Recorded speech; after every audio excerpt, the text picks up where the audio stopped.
वसुदेवसुतं देवं कंसचाणूरमर्दनं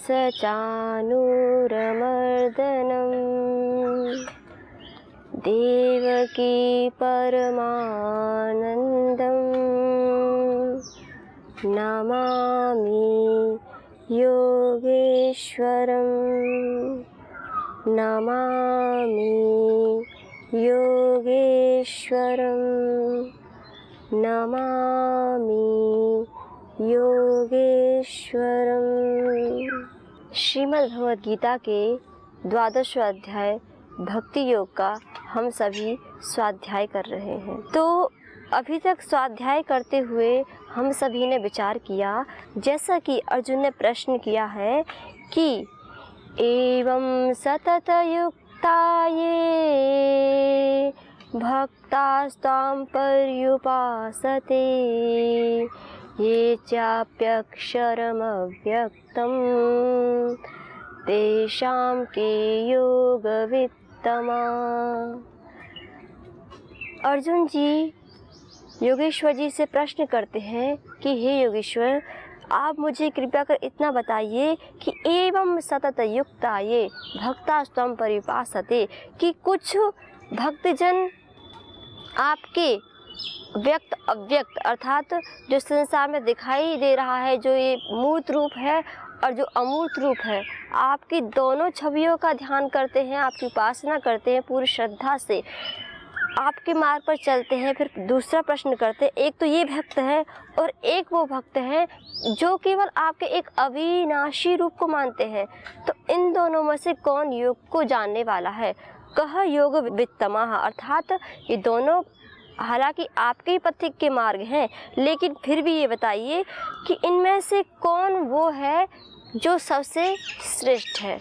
तो यह प्रश्न किया था। तो इसी के साथ हमने देखा था, अभी तक स्वाध्याय किया है कि भक्ति कितने प्रकार की होती है। मनुष्य अपने अंतःकरण में इस भक्ति रूपी रस को कैसे लेके आए, इसी का हमने गोस्वामी तुलसीदास जी महाराज जी के जो उपमा दी गई हैं, जो उदाहरण दिए गए हैं, उनको माध्यम से हमने जाना कि भक्ति को मनुष्य कैसे अपने अंतःकरण में प्रकट कर सकता है। तो आइए इसी क्रम को अब आगे बढ़ाते हैं। अब योगेश्वर जी अर्जुन को उनके प्रश्न का उत्तर देंगे कि इनमें से कौन श्रेष्ठ है, इसको बताएंगे।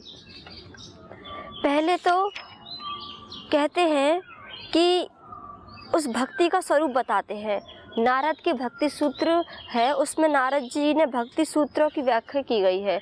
तो उसमें कहा है कि वो भक्ति कैसी है, तो कहते हैं सा तस्मिन् परम प्रेम रूपा, कि वह परम पिता परमात्मा की जो भक्ति है वह अमृत स्वरूप है, वह प्रेममय है।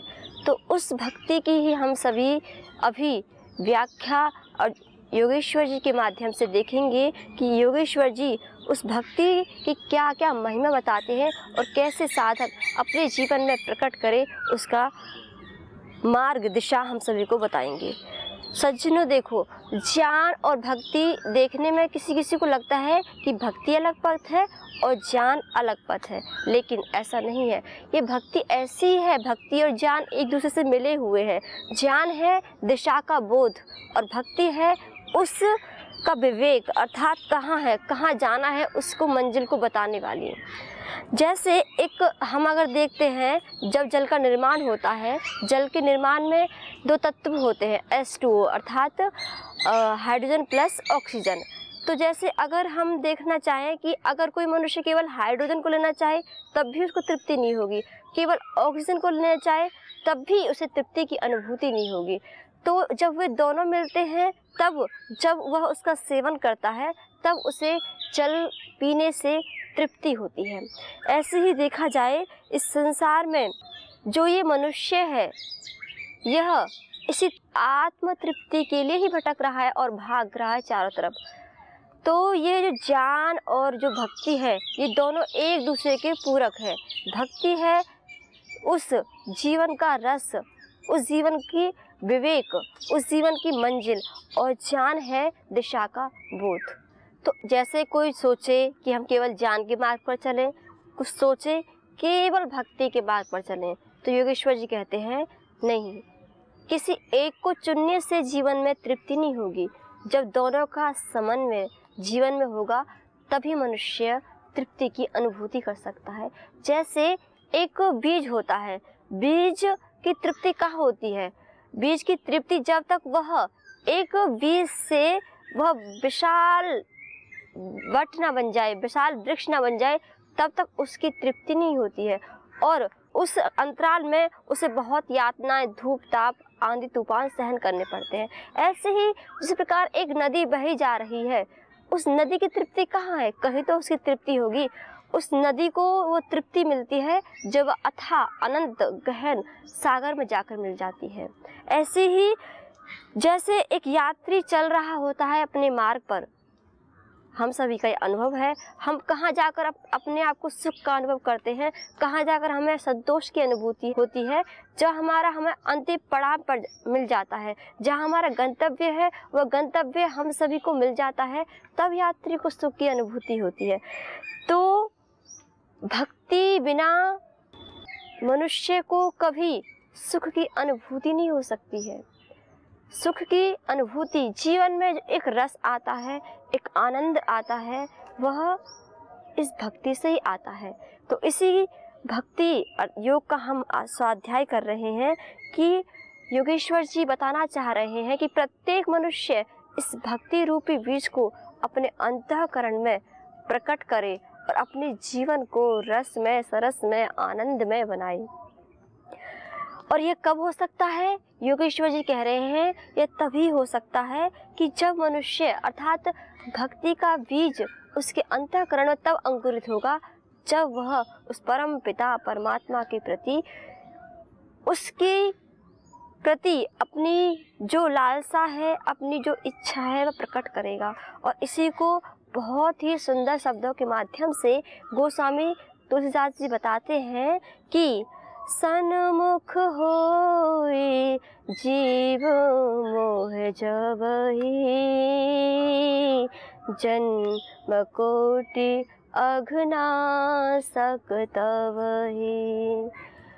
मर्यादा पुरुषोत्तम भगवान श्री राम कहते हैं कि सन्मुख होई जीव मोह तबहि, कि जब यह मनुष्य मेरी ओर सन्मुख हो जाता है ना, तो कहते हैं समझ लो उसके चाहे उसने अभी तक कितने ही जो न करने योग्य जो कर्म हैं, आचरण हैं, उनको किया है, लेकिन वह जो कर्म है वह भी उसके नष्ट हो जाते हैं।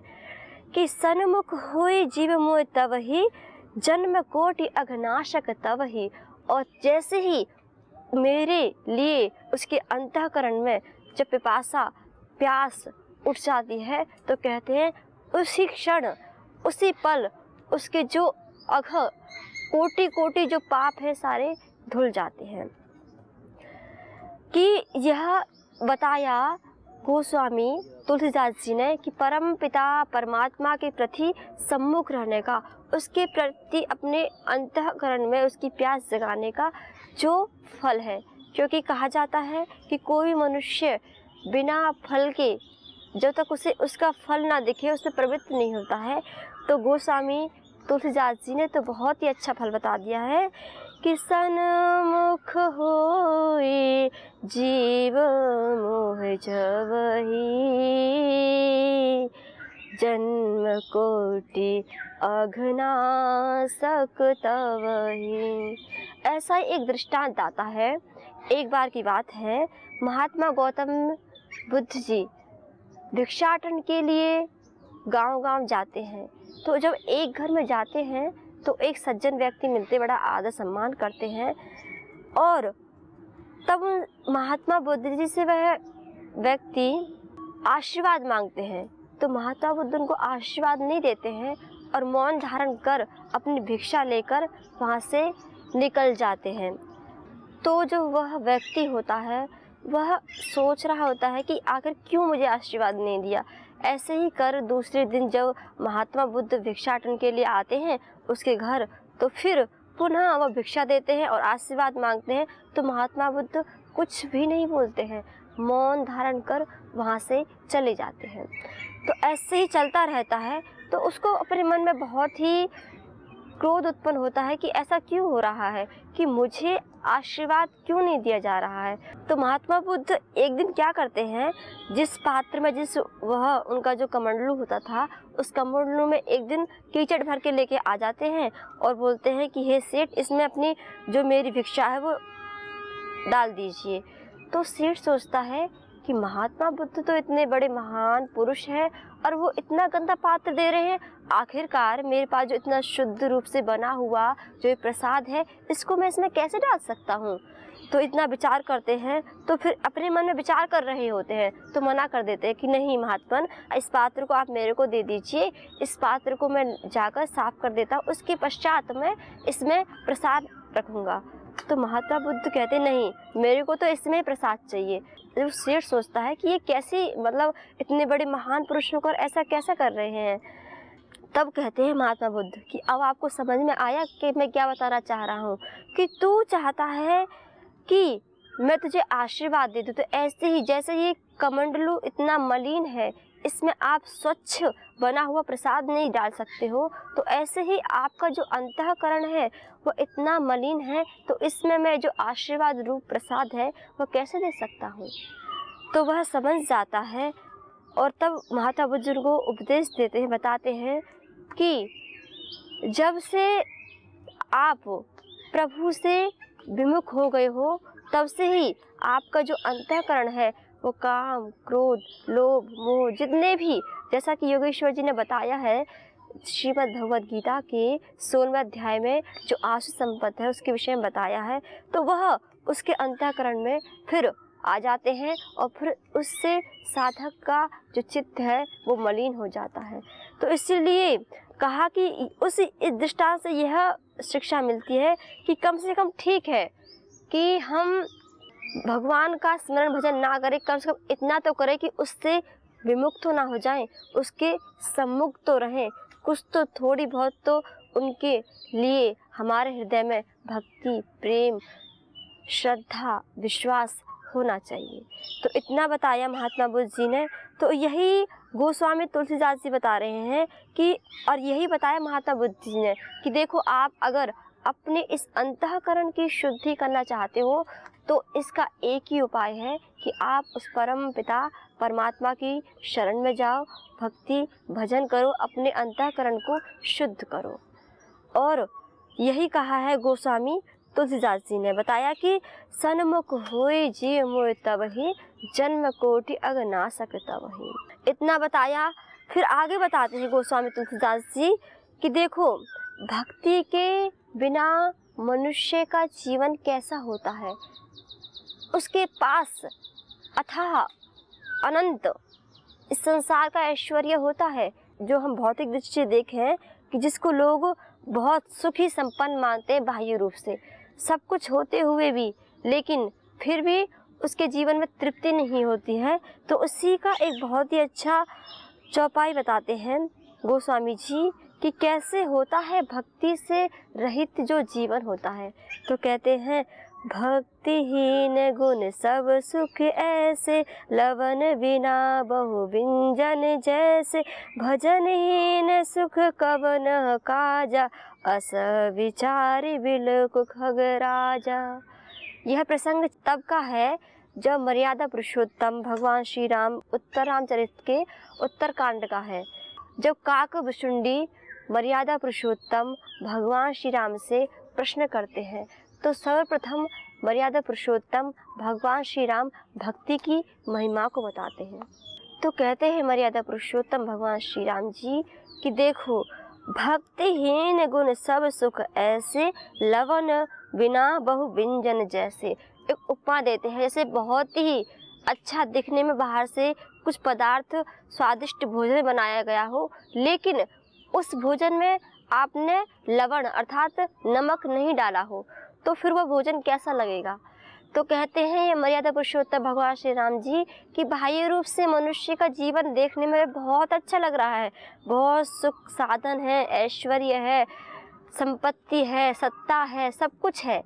तो कहते हैं लेकिन अगर उसके अंतःकरण में वह भक्ति रूपी अगर बीज अंकुरित नहीं है तो कहते हैं काकभूषुंडी उसका जीवन ऐसे ही है कि जैसे बिना लवण के भोजन होता है। अति स्वादिष्ट भोजन बनाया गया हो, देखने में बहुत अच्छा लग रहा हो, लेकिन उसमें आपने अगर लवण अर्थात नमक नहीं डाला हो तो वह उसका कोई स्वाद नहीं होता, उसमें कोई रस नहीं होता है। तो कहते हैं ऐसे ही आपके पास सब कुछ है, लेकिन अगर हृदय में उस परम पिता परमात्मा के प्रति भक्ति नहीं है, विश्वास नहीं है, तो जीवन आपका निरस हो जाता है। तो कहते हैं भजनहीन सुख कवन काजा कि, और आगे बताते हैं कि उस परम पिता परमात्मा की भक्ति के बिना, भजन के बिना यह सुख बिल्कुल, चाहे आपके पास अनंत सुख है, वह सब के सब व्यर्थ ही है।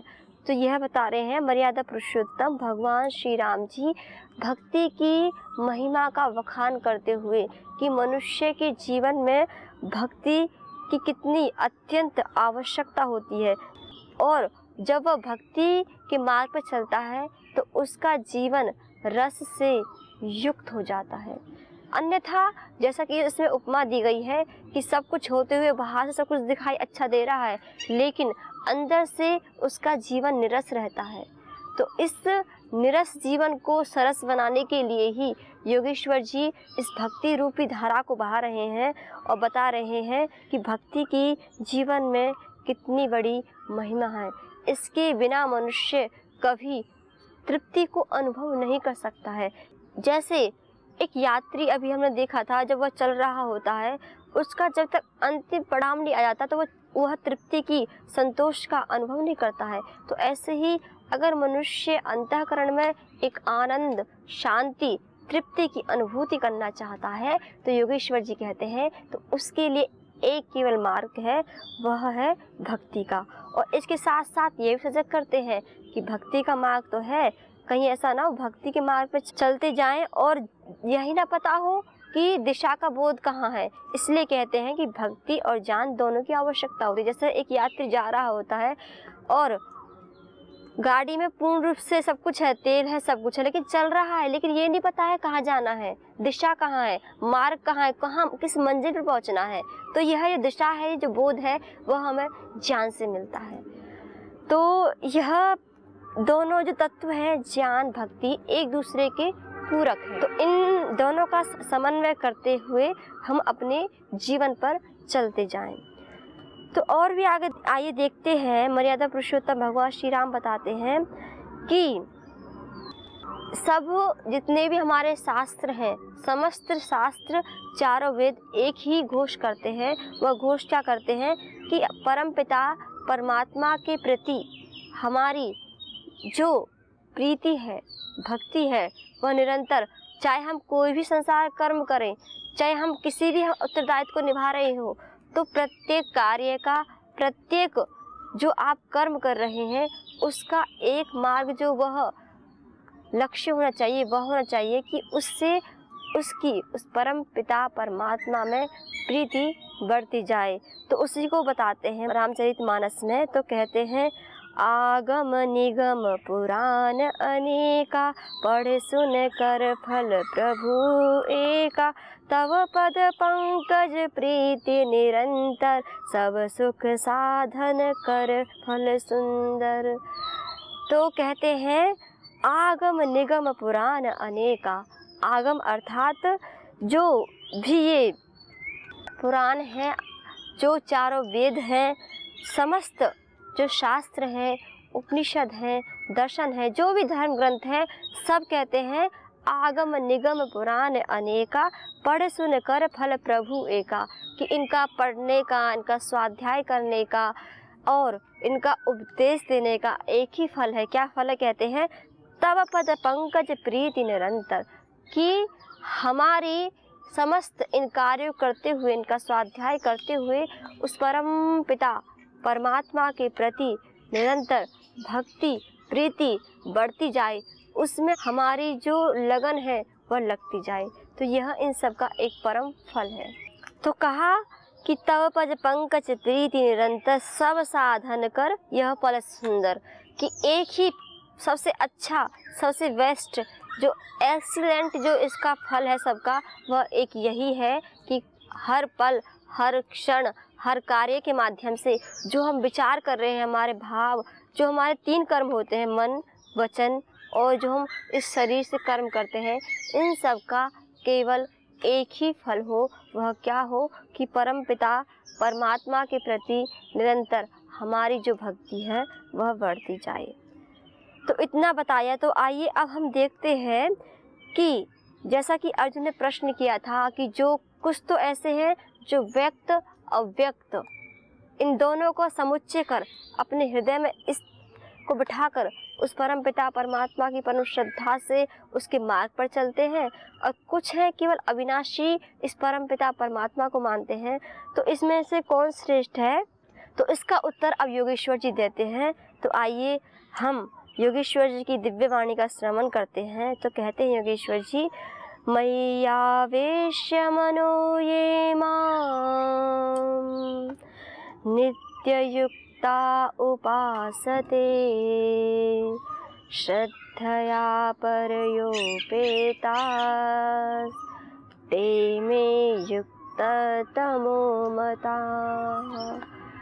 तो योगेश्वर जी कहते हैं कि मय्यावेश्य मनो ये माम नित्य युक्ता उपासते, कि जो मेरे में ही अपने मन को लगाकर, मय्यावेश्य मनो ये माम नित्य युक्ता उपासते, कि जो मेरे जो व्यक्त अव्यक्त, जो मूर्त अमूर्त, जो इन दोनों का समुच्चय कर, कहते हैं श्रद्धया परयोपेता, कि जो परम श्रद्धा से, परम भक्ति से, परम प्रीति से, जो निरंतर में युक्त तमामतः, कि जो मेरे में ही रमण करते हैं, जो मेरे में ही लगे रहते हैं।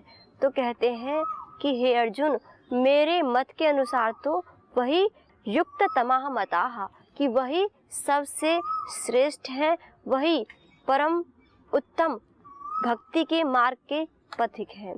कि जैसा कि अर्जुन ने प्रश्न किया था, तो योगेश्वर जी ने बहुत ही सुंदर शब्दों के माध्यम से अपनी परम दिव्य वाणी को हम सभी पर उड़ेलते हुए उत्तर दिया है कि जो व्यक्त अव्यक्त, मूर्त अमूर्त, इन दोनों का समुच्चय कर और परम श्रद्धा से निरंतर मेरे मार्ग की ओर बढ़ता जाता है, मेरा ध्यान भजन करता है और मेरे बताए हुए मार्ग पर चलता है, तो कहते हैं हे अर्जुन, मेरे मत में तो वही सबसे श्रेष्ठ है। तो योगेश्वर जी ने बताया कि देखो, इस श्लोक का एक ही समुच्चय है कि जो मनुष्य है उसका प्रत्येक कर्म, प्रत्येक क्रिया, प्रत्येक उसकी मानसिक चेष्टाएं वह कैसी हो। तो इसमें योगेश्वर जी बताना चाह रहे हैं कि प्रत्येक क्रिया के माध्यम से, प्रत्येक विचार जो भी वो अपने इस जो साधन उसको मिला हुआ है, शरीर रूपी साधन, इस साधन के माध्यम से जो भी वह चेष्टाएं करता है, तो केवल वह उस परम पिता परमात्मा को उस परम श्रद्धा, परम प्रीति से अर्पित करता जाए। और उसके जो हमें संसार दिखाई दे रहा है, यह मूर्त रूप है, अर्थात जिसको कहते हैं व्यक्त रूप है। और जो इसके पार जाकर जो गुणातीत, भावातीत जब एक साधक ध्यान अवस्था में होता है, जब उसका चिंतन मनन करता है, वह है अमूर्त रूप, वह है अव्यक्त। तो जब वह उसको ये ज्ञान हो जाता है कि कण कण में भी वही रमा हुआ है और उससे परा उत्कृष्ट जो एक परा शक्ति है, वह परम पिता परमात्मा है। तो जब इन दोनों का समुच्चय कर वह अपने जीवन के यात्रा में आगे बढ़ता है, तो योगेश्वर जी कहते हैं वह मेरे मत के अनुसार अत्यंत श्रेष्ठ है, वह परम योगी है। तो सज्जनों, आज हमने योगेश्वर जी की इस परम दिव्य वाणी के माध्यम से जाना कि उत्तम श्रेष्ठ भक्ति मार्ग का पथिक कौन है, उत्तम श्रेष्ठ भक्त कौन है। तो आइए हम भी इन्हीं भावों को अपने अंतःकरण में सजोते हुए हम भी व्यक्त अव्यक्त, मूर्त अमूर्त, इन दोनों का समुच्चय करते हुए उस परम पिता परमात्मा के प्रति अपने अंतःकरण में जो प्रीति है, भक्ति है, श्रद्धा है, विश्वास है, उसको निरंतर बढ़ाते जाएं। तो आज हम योगेश्वर जी की इस दिव्य वाणी को यहीं विराम देते हैं। पुनः और विचार करेंगे कि योगेश्वर जी हम सभी साधकों के जीवन को रसयुक्त बनाने के लिए, भक्ति से युक्त करने के लिए और क्या उपाय, मार्ग, विधि बताते हैं। तो आप सभी को ओम शांति। ओम शांति शांति शांति।